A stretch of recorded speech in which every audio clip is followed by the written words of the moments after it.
Preparing to live stream. Okay, this meeting is being live streamed. Welcome in. This is the Chit Chat Money Investing Power Hour. I am Ryan Henderson. I'm here with Brett Schaefer.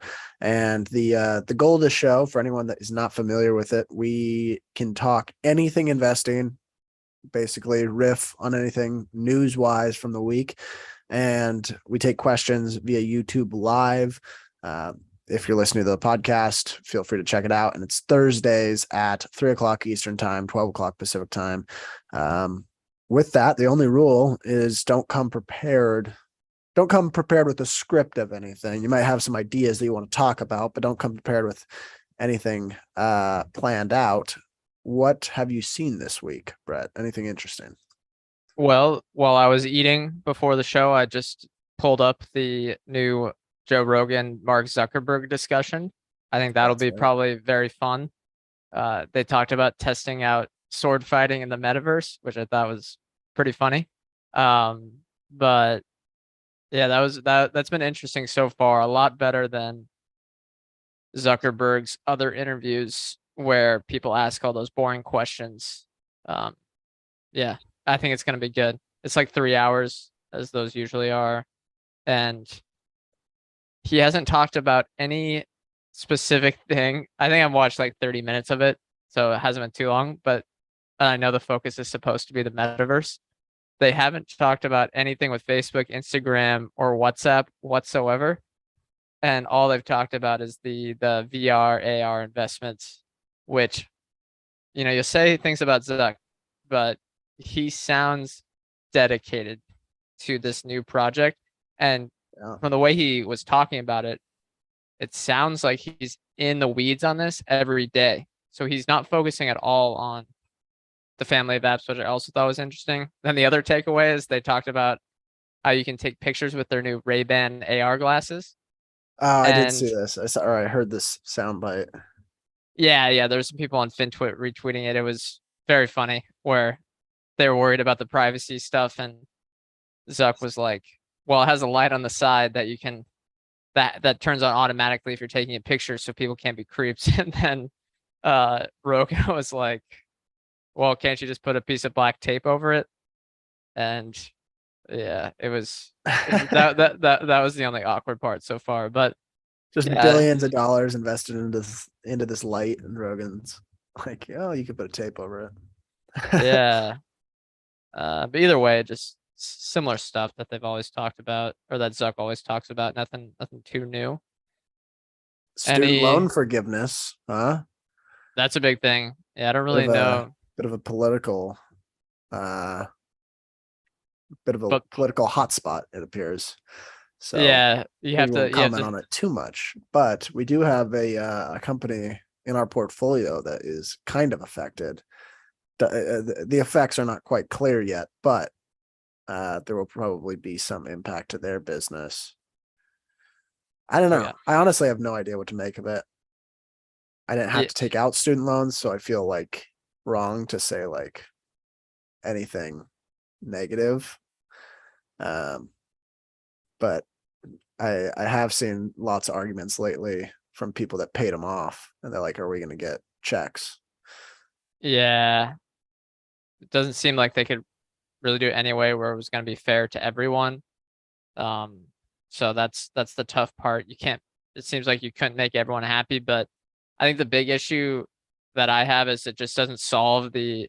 It's kind of like a band-aid for a huge wound that requires like 100 stitches or surgery, if you get what I mean, where the education system's not going to get more affordable because of this. So I kind of think the If core I issue, yeah, I imagine colleges will raise prices because of it. let's do some, how about we do some, yeah, exactly. Let's do some credits for firing all the administrators at schools. The absurd amount of administrators, as we know, not too long ago, that work at these schools and eat up all the tuition. There should be Uh, a rule though.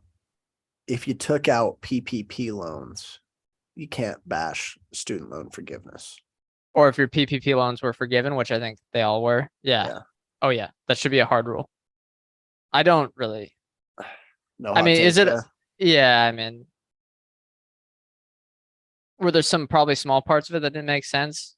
Probably, probably, but it's kind of a blunt tool.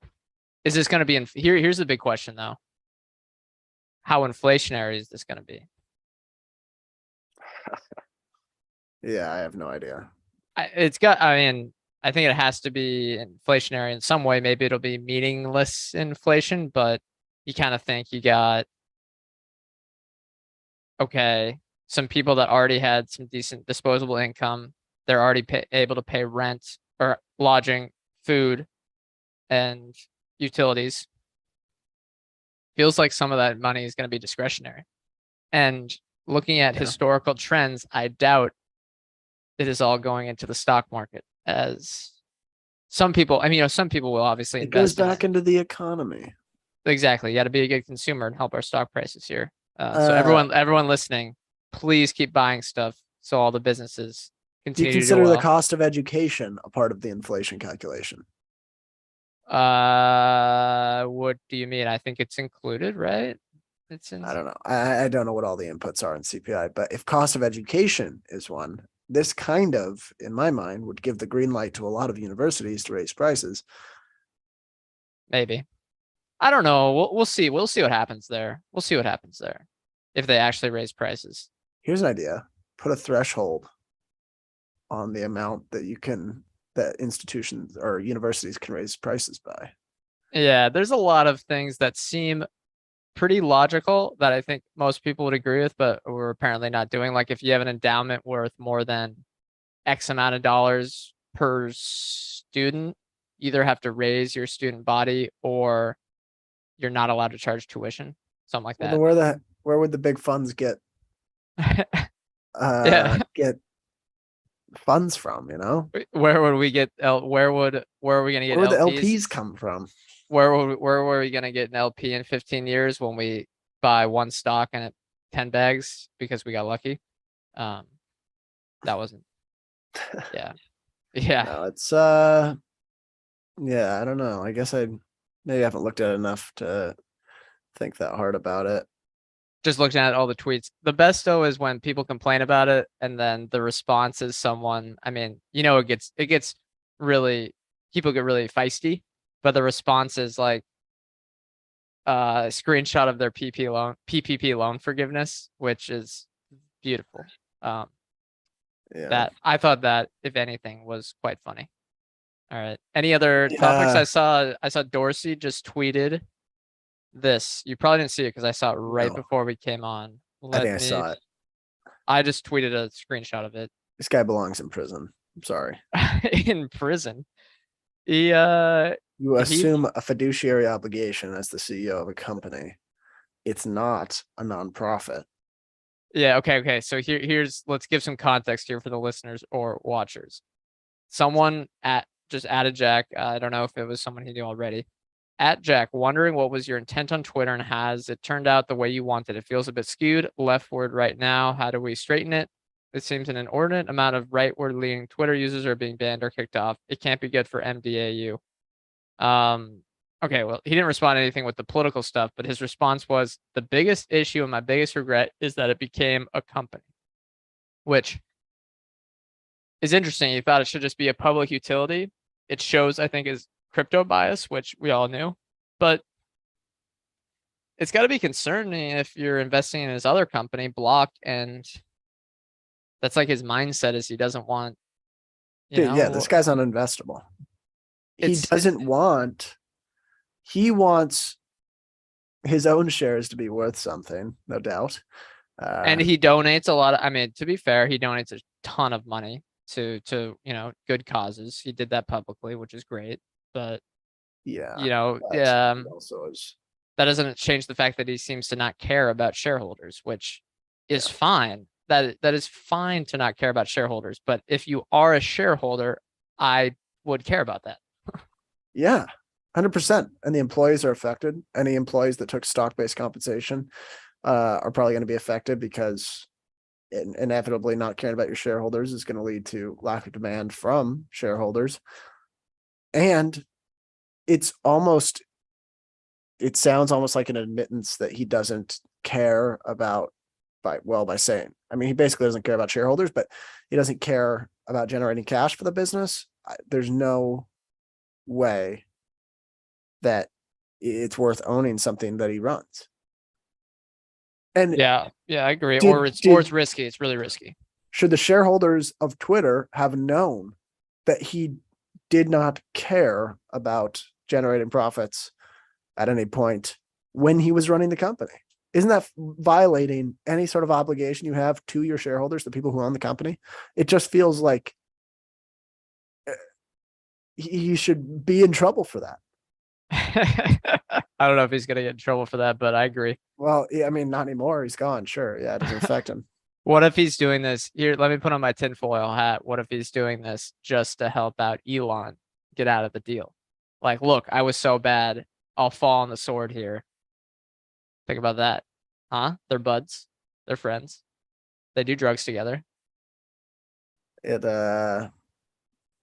maybe, but I it's not gonna happen. You see, there's whistleblower complaint with Twitter, that was interesting as well.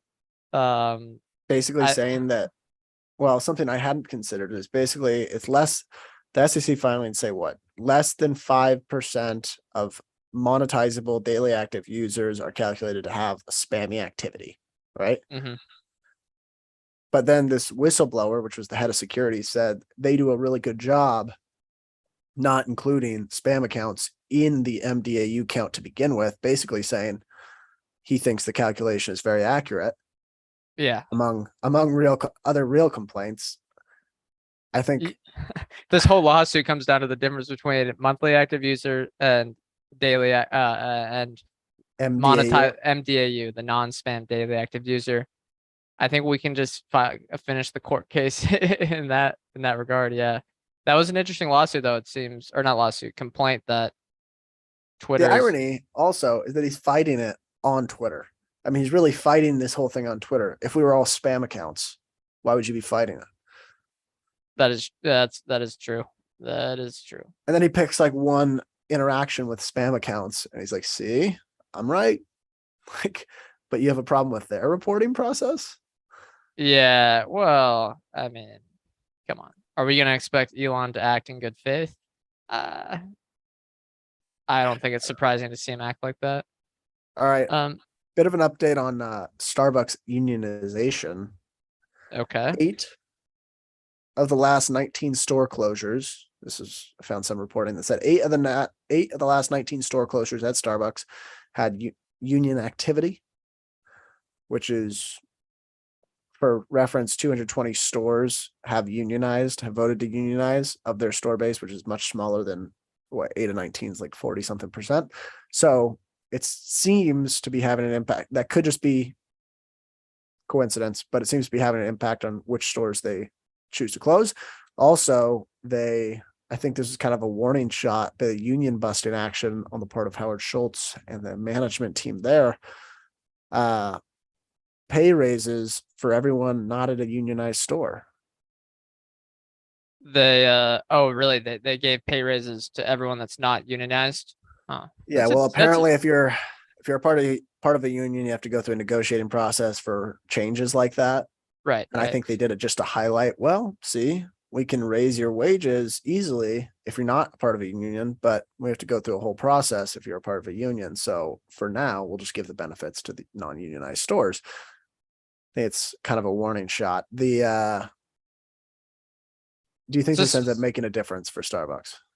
I don't know the company that well, but let me just give a take that's probably going to be wrong. That seems like a smart move to please your employees. This seems like a problem that is not as big as maybe it is portrayed in the media, just because it's a really easy story for any news outlet to take up. People know what Starbucks is. They know that the baristas. I don't know. A lot of people go to Starbucks, so like if it's in the news, people can relate News to outlets it. love unions Yeah, too.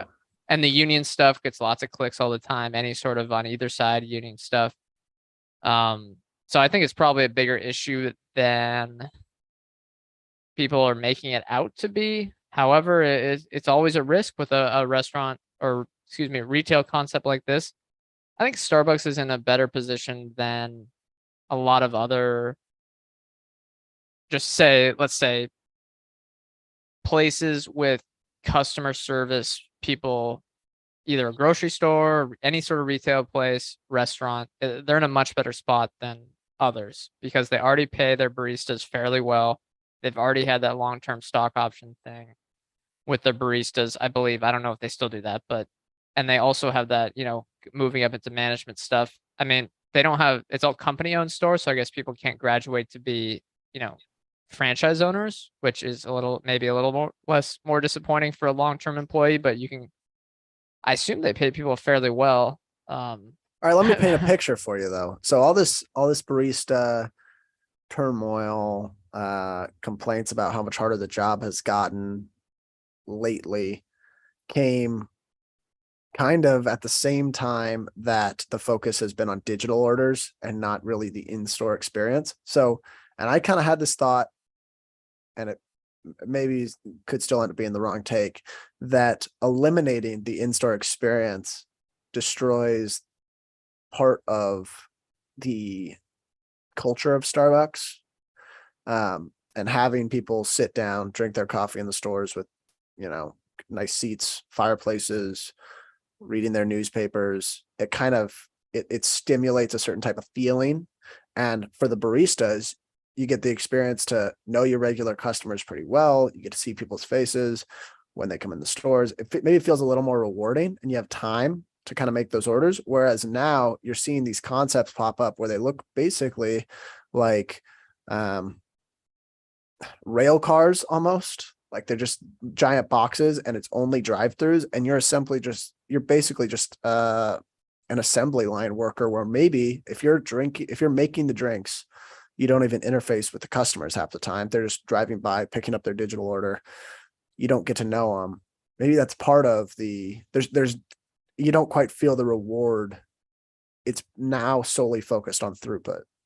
Yeah, I think that makes sense. Like, it might be better from a customer perspective to have the digital orders if it's what they want. But if the barista experience is that much worse, yeah, it could be troubling because, yeah, the way you describe it, I think makes perfect sense. Part of I think, allure of a Starbucks barista for a certain person that would want to do that job is that you got to interact with all sorts of people all day. You meet your regulars, all that stuff. And it's a very social experience. Yeah, or it was. Maybe they're losing that now. Yeah, Starbucks, it goes into my too hard pile. It's just not. Uh, it's tough. It's tough. Schultz can't seem to set up the culture enough to be able to leave, which I think is just kind of a warning sign, a concern to me.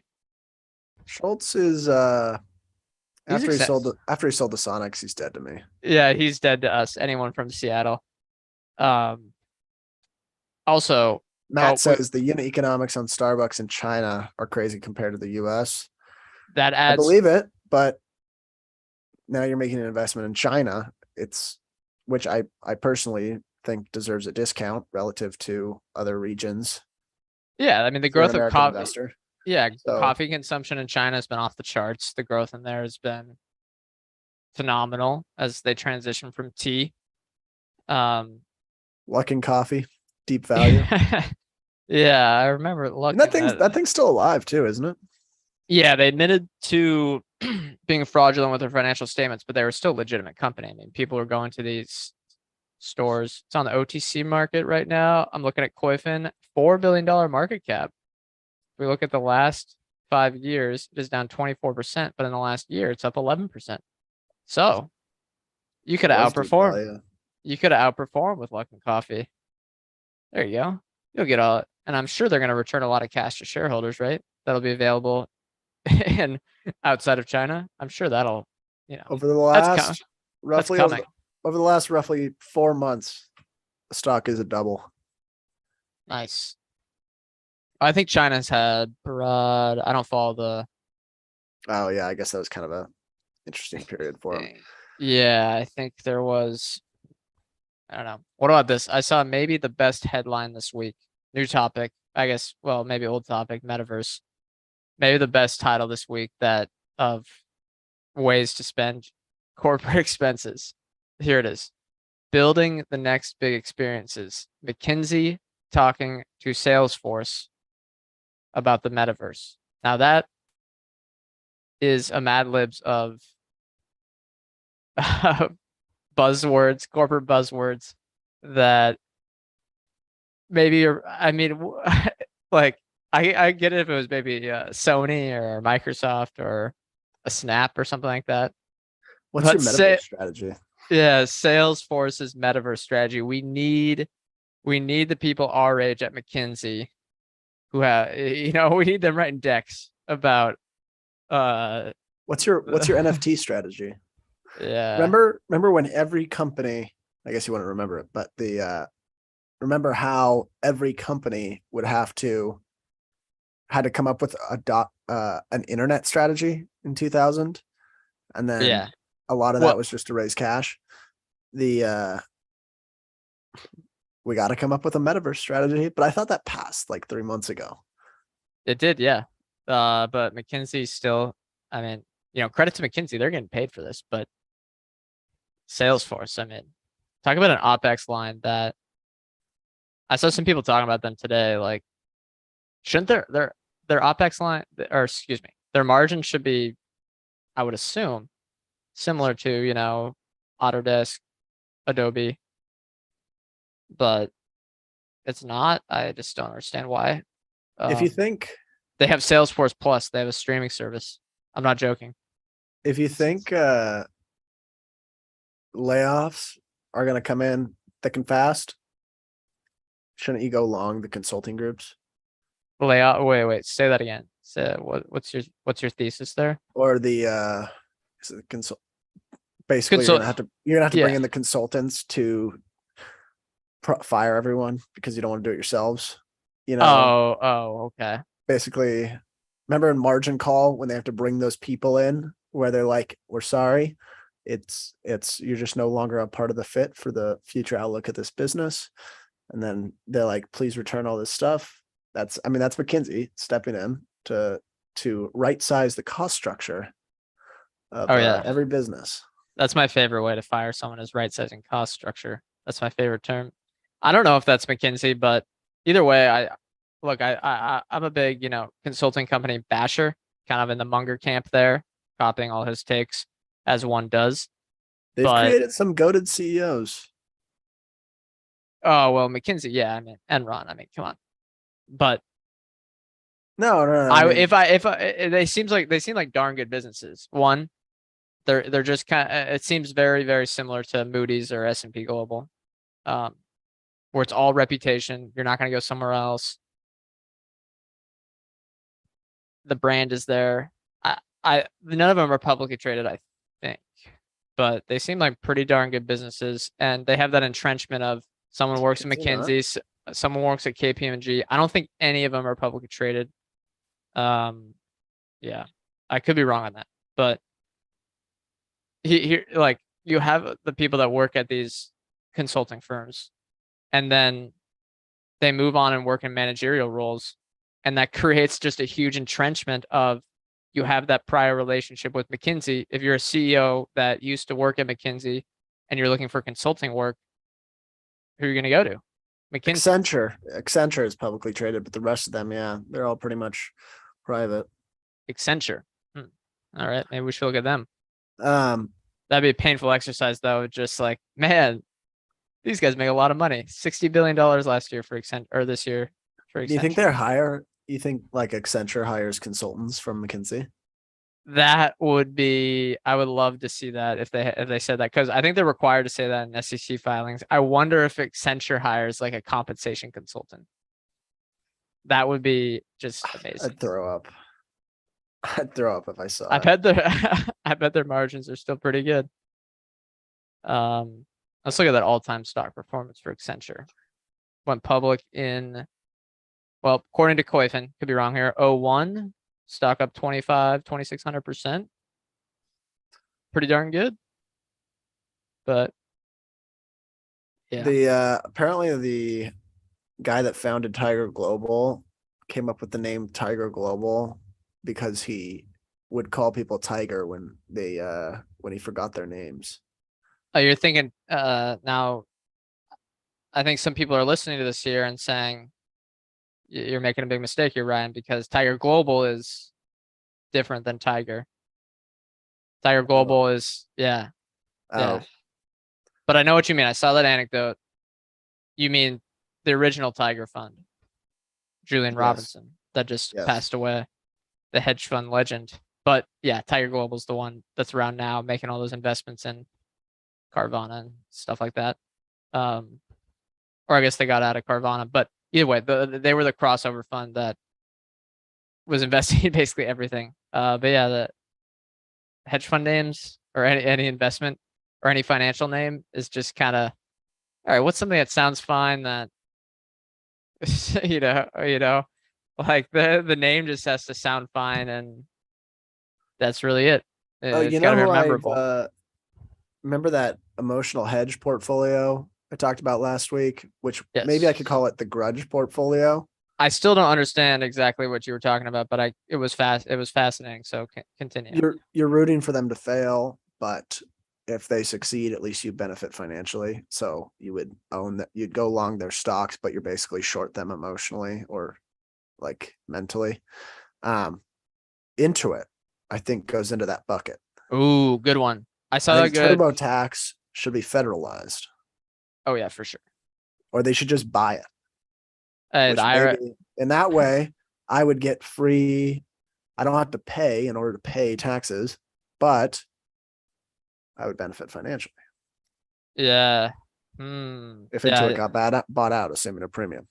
That is interesting. You have to pay taxes. It's quite the I've always racket. found that incredibly strange, but maybe I just haven't been around for long enough. And the I suppose the case they make is that there's other tax software.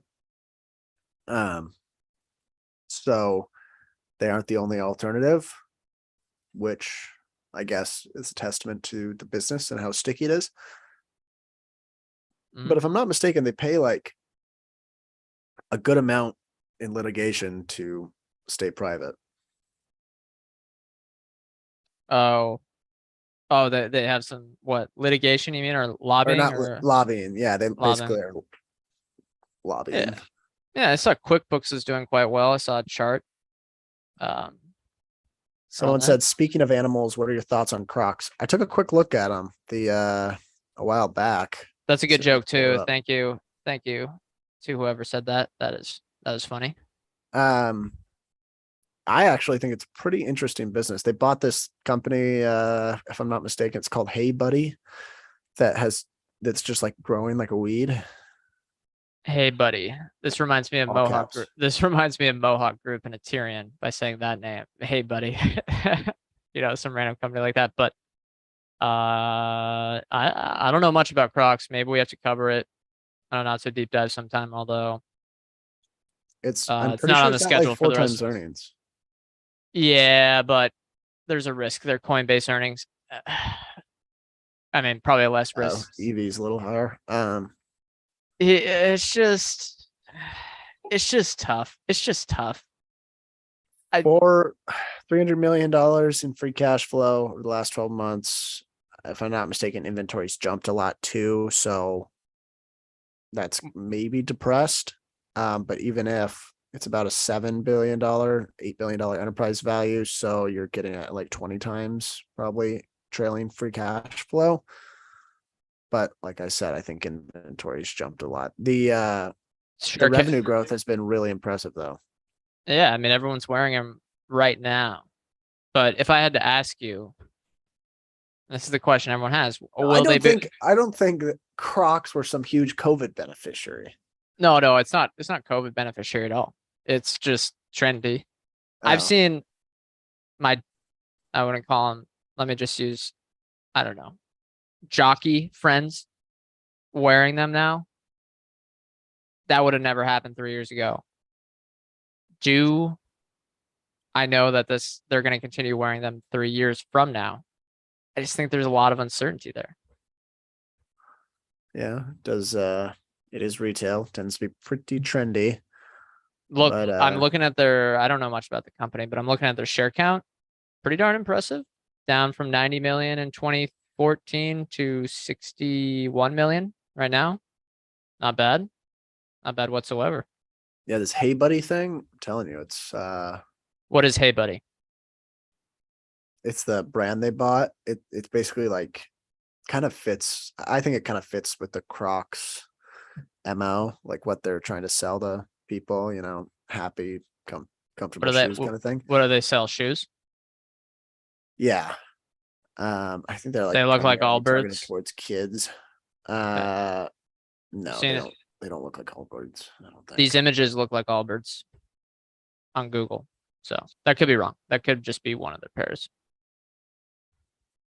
I suppose you could say they look like Allbirds, but um no, they're kind of, I don't know, they're whatever, just fun shoes, I guess you'd call it. But I think they bought them. I want to get the numbers right. They bought them for like $2 billion or something like that. And 2 billion. they're That'd be a lot for their. what do you mean? That seems like a lot relative to to Crocs' market cap. Let me check. It's Hey Dude, not Hey Buddy, I think. Hey, dude. Okay, that's where. 2.5 billion. That's how much they paid. Part of it was Jeez. stock, part of it was debt. But they are now expected to do $1 billion in sales this year, and they have like 30% something margins. So getting them at like, and revenues basically doubled. So I think they're getting them at a little under 10 times whatever margin they report. So I don't think it's that bad. But Yeah. yeah, it's still retail. Look. Yeah, I mean, this is just. I think you It just could, don't it could work. understand the Crocs value prop. I understand Crocs, dude. I get all my weirdo friends wear them. I've always thought Crocs were incredibly uncomfortable, Yeah. but other people like them. I don't get it. Yeah. Kids are wearing them. What about Look. socks and Crocs? Yeah, I don't know. I don't look. It's just like look. I see everyone wearing them right now. You know that this is just it's just a trendy thing. It's like it's LaCroix. Yeah, that might sound like a weird analogy, but it's LaCroix. They expect, or their growth initiative is to grow sandals revenue by 4x by 2026. Sandals. So like The Croc sandals, yeah. yeah, great. That's that. Look, I may sound cynical here, but yeah, that's great. I'm assuming that they want to grow their revenue, but it all comes down to like trendiness. There could be 5 TikTok videos from these huge accounts could come out 2 years from now saying that Crocs are dead. And go away. It's like the what are the white shoes that girls wear now, right? That's because all the Instagram people wear white shoes. Wait, You know what I what mean? The white shoes, the white tennis shoes that everyone wears Air now. Force Ones? Whatever they're called. You know what I mean? White shoe, all white shoes, right? And that's because the Wears them on the social popular media. Instagram people wear them. If the popular Instagram people stop wearing them, people are going to stop wearing them because everyone just copies everyone else. I mean, Crocs has no control over what the demand is. They could be good. It seems like they're good capital allocators, but it's hard business. He says the same person, Bentley, who asked about Crocs, says $5 billion market cap, $4 billion trailing 12-month revenue, $640 million profit, and trending up. Yeah, I agree. I do share the same concern as Brett, though, around trendiness with any of these retail concepts. But hey, it could be at enough discounts. If it's at like 8 times earnings, I mean, that could be a fair enough discount. But and shame on us if they're buying back. Or you know what? If you are a shareholder, us dismissing it so quickly is a great sign, because that means the buyback will be more accretive because everyone's just dismissing it. I'm kind of extrapolating out the way we thought about it to everyone else, but I mean, the more depressed the price, the more creative the buyback. Something else, I went out to a little anecdotal evidence. I went out to dinner with a group yesterday, and Instagram is alive and well. It still is like a staple of people's livelihood. I don't get it. Is this a hot take or? No, but now these people were slightly older than myself, but no one was And talking about TikTok. we're talking all genders, Yes. not just bros. Yeah. And they're older And than us, so closer to 30. Instagram was the preferred. I didn't see anyone talk about TikTok. It was purely Instagram. And these people are closer to 30 than 20. Yeah, 25. Yeah, it's tough to tell.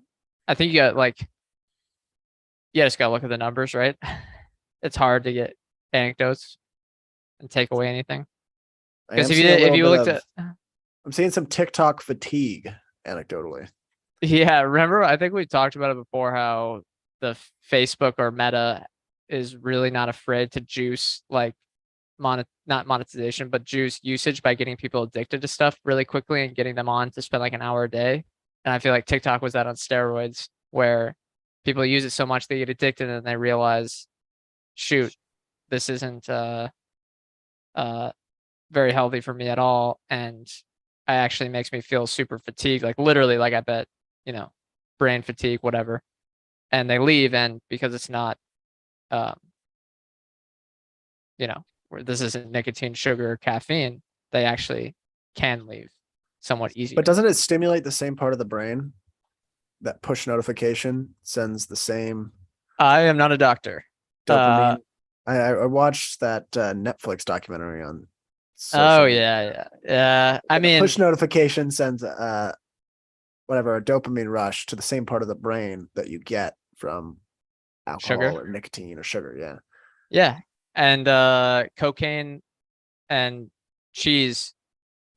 Cocaine and cheese have the same brain. The brain activity when you do cocaine and eat cheese is indistinguishable. But besides the point, I mean, it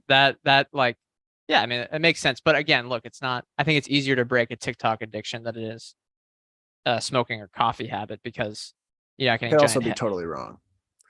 I thought I remember that, but I wouldn't be surprised if there's TikTok fatigue, because people, like, when they use it, it sounds like the usage rates are super high on an hourly basis, right? And that just could be kind of what kind of analogy should I use here? Like, there's like TikTok feels like it's trying to build something that's a little less sustainable than compared to maybe a messaging service. It would be the under end of the spectrum, where it's healthier, if you get what I mean. I feel like I'm describing this poorly, but do you understand? I think we're on the same. Yeah. It's also so much at once. It feels like everyone I know that gets on TikTok gets addicted so fast that it's almost overwhelming and kind of consumes too much of their day that they delete the app. But you know what? I don't know. It feels like a lot of social medias are similar in that regard. Numbers, the numbers the numbers still look strong. So I'm going to be in New York this weekend, so I'm thinking I'm going to try to gauge market sentiment while I'm there. You're in the Big Apple now. You're going to be you're in the. I think I'll be around the financial district. So yeah, you're seeing a friend in the financial district. Like Value Investors Club, when they like hit you with that survey as soon as you log on. It's like, are you seeing a good amount of bargains, a decent amount of bargains, or no bargains?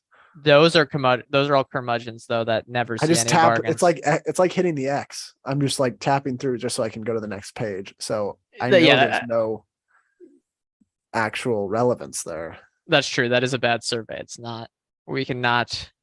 Let's not run our economy on surveys. I just survey people. What's your top stock for 2020? Yeah, it would be terrible if we ran our economy and made decisions based on surveys like that. That was sarcastic. But hey, you don't like U.S. Census data? No, that's legit. But like other stuff, But they're You like, ever this survey had says that people like blah blah blah, and they're like, we need to make this giant financial decision for our country based on the survey. And you're like, oh my God, this is probably bad data. But yeah. Yeah. So what are you Well, the Big Apple? You're gonna see some people, friends of the show. Anyone, yeah. I bet there's people that are listening. Well, they're gonna be listening to this. The majority of people will be listening to this when you're about On to leave. Sunday, So right? These come out on Sundays, yeah. yeah, So, yeah, I'll be there till Monday, but you're leaving Monday. yeah, I'm leaving Monday. I am meeting, yeah, I'm meeting up with I think Paul Sarah, who's been on a couple of times, Louise, Sanchez, who's also been on what was it, twice? Looking to potentially come on a third time here soon. And then I don't know, there may be some others in there as well. I looked up the data and it was like five or seven. I want to say it was 7% of our listeners are in New York. Okay, now, yeah, that makes sense. Probably our So second biggest market, or probably biggest.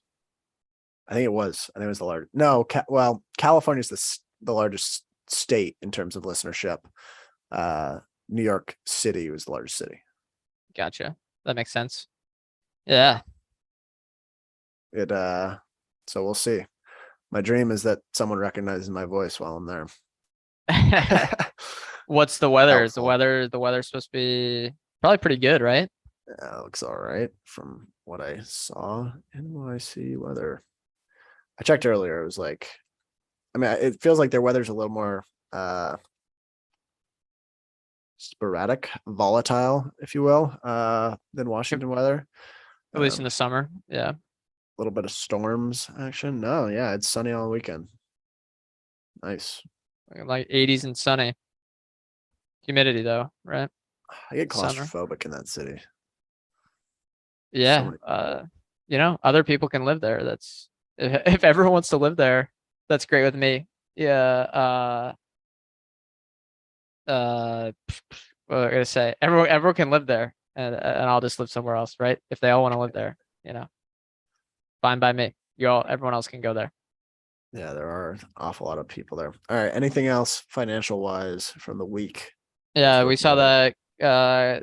Thanks for that comment, Bentley. Have a great week as well. Yeah. Crocs was interesting discussion. We'll see. We could totally be wrong. Would not be surprised if we're wrong on those takes. Yeah, earnings has been fairly boring. Software companies seem to be doing fine. We had Subscription a good models. report. We had a good report yesterday. Yeah, always good to have a good report. Always All good. right. Get this 17 to 24-year-old demographic, males and females, is the fastest growing demographic in Roblox users. Surprising. They Slight. expect males from 17 to 24 to be the biggest tracked category for them in like a few months or something like that. So it is the fastest growing, and they expect this trend to continue from the numbers they're seeing. Yeah. And I think it's like 30% of their users are older than 17, 14% are older than 25. Although I don't know what some of those much older users are doing, given that they've had some scandals, shall we say. Oh, that stuff. Hopefully it's not the majority of the users I that are hope not. older. Yeah. Yeah. Yeah. 30% of their users are older than 17. And that was kind of the big question coming in, looking at the business. It felt like are people just going to churn off when they get to the age of 15 or whatever? Seems like they made good progress on that regard, right? Yeah. Yeah, I would think so. Still I know they have weird booking stuff. We're still at 10 times sales though. Kind of tough. I bet. With bookings declining. Are bookings declining? I haven't checked them this quarter. I think they were down 5% last quarter. Well, that's a tough one. I used to be way more optimistic on Roblox, but I kind of studied the video game industry more, and I feel like there are easier games to play, I guess, or not games. There are easier things to invest in. Roblox has a ton of potential. Yeah. Wouldn't be surprised if this is a $250 billion market cap someday.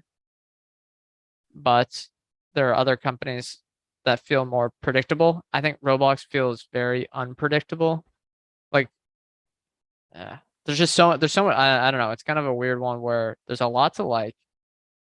Things they do, management strategy, the ability to have possibility of a network effect and economies of scale with all the infrastructure they're building.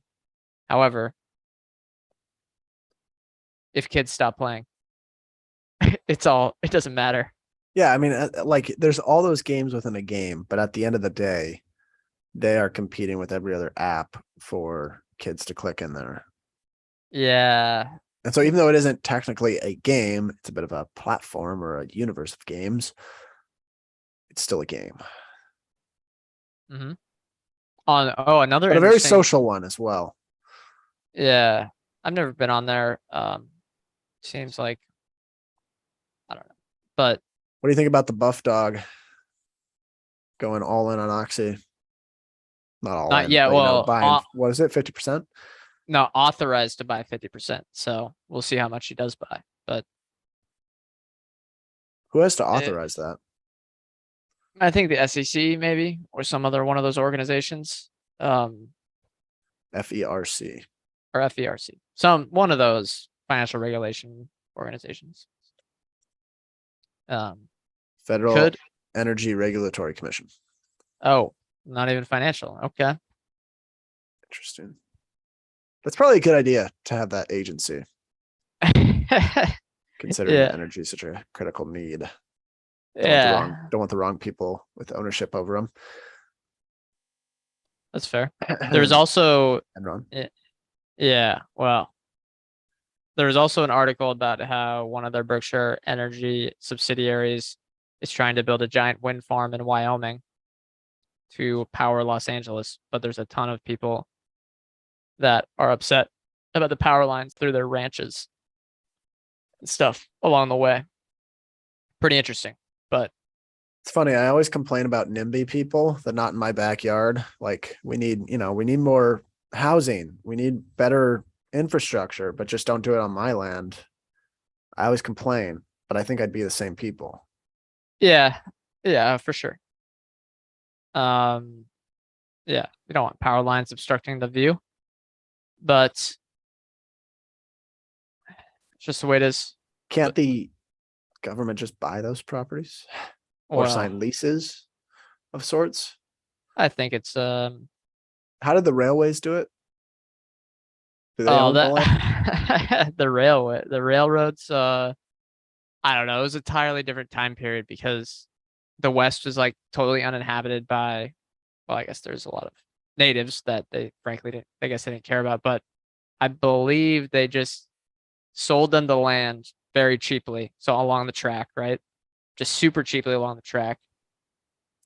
And then they were able to sell the railroad companies were able to build and then sell back the land to build these towns to people. But that would not there would just be no way that could happen today, just because the land's already inhabited by people in this country. Matt says if oil gets to $200, Oxy practically earns back the entire market cap in free cash flow. Well, that is, you know, it's not impossible, I suppose, but I got a feeling Berkshire stock will be down even if that happens. Oh, yeah, they are. That's going to be significant costs for all the other portfolio companies they have. That'd be what, a double from here of oil prices? Gosh, yeah. Yeah. But you know what? We're saying that. Is it possible? It's possible. I have no clue.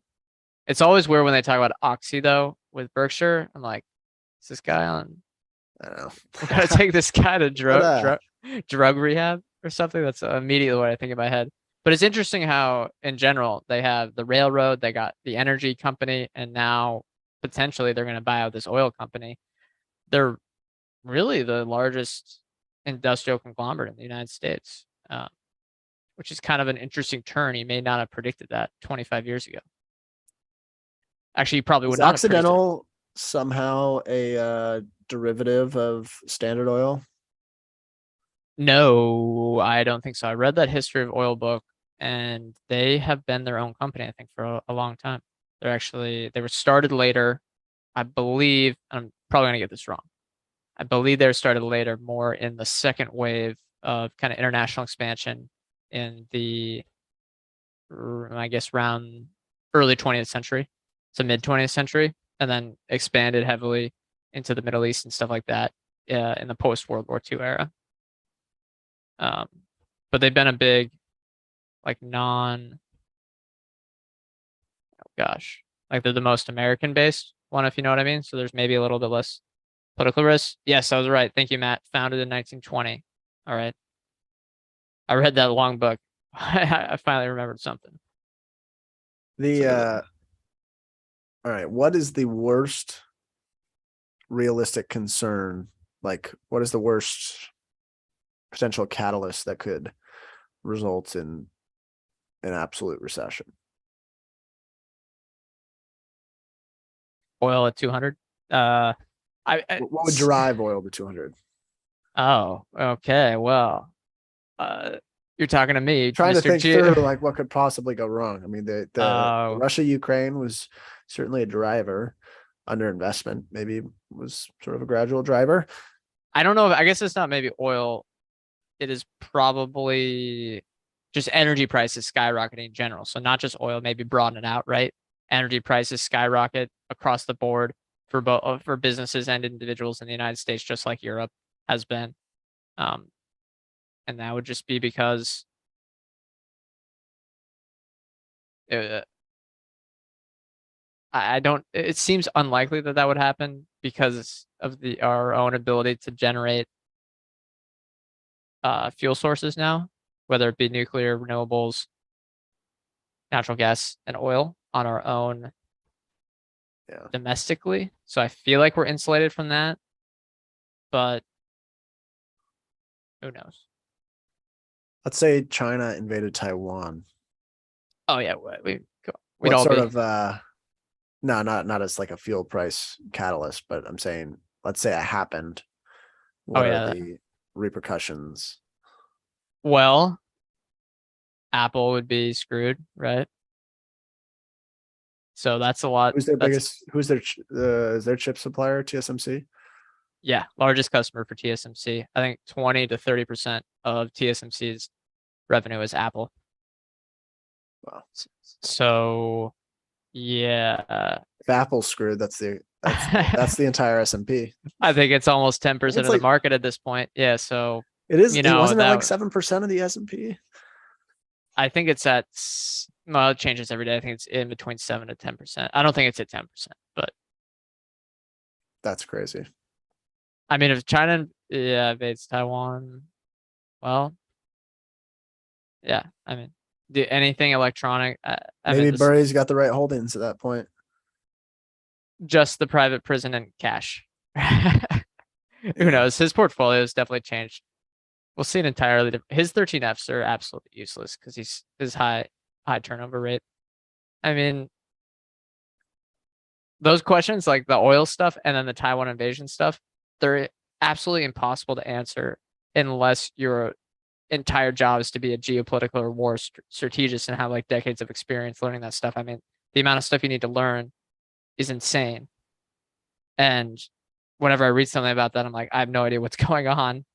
So investing wise, like I kind of think just you got to invert and say, okay, how do I avoid as much China risk as possible, and how do I avoid as much energy risk as possible? And I think that's pretty like I don't know. What do you think on that? Like, is that like possible? Is it I don't know. Is it smart? Like, because I mean, that keeps it's me. definitely possible to limit them It just to this, limit it relative to other companies in terms of but or go ahead. I mean, obviously some companies won't be as affected, but if that really did happen, I think every company would be impacted in some way. Like Russia invading Ukraine, I think most people, you probably would have said, I don't know if this would affect my company that much, but it will have some sort of trickle down effect. So I don't think it's totally possible to avoid it. But I think digital businesses, predominantly digital businesses, had an easier time dealing with the fallout of a lot of those geopolitical problems. They were able to just turn off access pretty quickly. A lot of digital businesses in the Russian market. It'll impact it, but it won't be quite as hurt, quite as affected. Companies that don't operate there, I think that's one way to limit it. So, if growth is predicated on China, i.e., Lululemon and Starbucks, Nike, Disney, well, not Disney entirely, but Apple. Apple yeah, and Disney a bit less, but that's a concern. It's definitely a concern. yeah, I know, but is like I feel like it feels smart to do that, right? But will we be kicking ourselves for avoiding Disney, Apple, Nike, Starbucks, Lululemon 10 years from now? Possibly, but I would probably still stand by the decision. yeah, because I mean, just like you have to look at, You can always be wrong, but the risk is not worth yeah, the like reward here. Like, look at the CCP. What they've said publicly is basically it's not too hot. I don't know how to even say it. It's not looking great for common shareholders. it's something great for capitalism, I guess. Which whatever, however you want to, whatever your leanings is, doesn't matter. But if you're an investor, that matters quite a bit. Um, yeah, I saw that Apple's trying to get out of China, actually, or not trying to.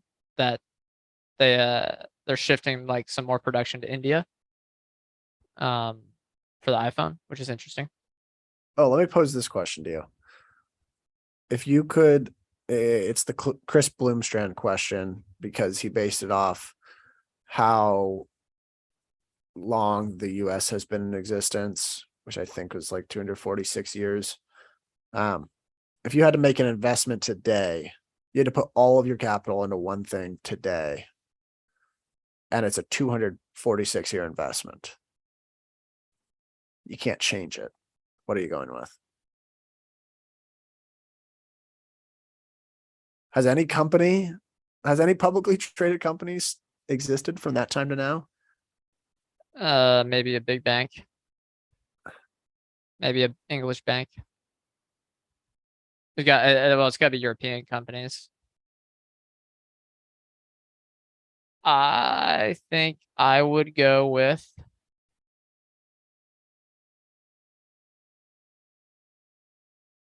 oh gosh. The euro? No. The dollar? No, no, no, no. Land? No, no, no. I would go with yeah, land for sure. Gotta do land. Where? Land where? Pacific Northwest? Maybe. What if we're invaded? Or They invaded. strip you of your land. Well, then I mean if you get stripped of all your ownership rights of anything, then I think the question's moot. But I would probably go land in a place that has good water supply. Although water I think, supplies I think I might change. go. I might go like some sort of an index fund. Global index fund. Yeah, there's no. If you can go global, why take the risk on a single country? So yeah, global index fund, but I think that's almost cheating. Well, that's cheating because then I can say I'm gonna go land in every single geographical area. A global REIT, yeah, you can have it. Yeah, maybe that is a thing. All right, I think we're getting close on time. Yeah, 1 o'clock. All right, so that's an hour. Thanks, everyone. Thanks, Matt and Bentley, for the questions in the chat. If you guys want to listen to these live and ask us questions, I know I say this every week, but we're on Thursdays at 3 p.m. Eastern time, 12 o'clock Pacific time. You just go to YouTube, Chit Chat Money. It's live. There's a chat feature. It always helps to get questions.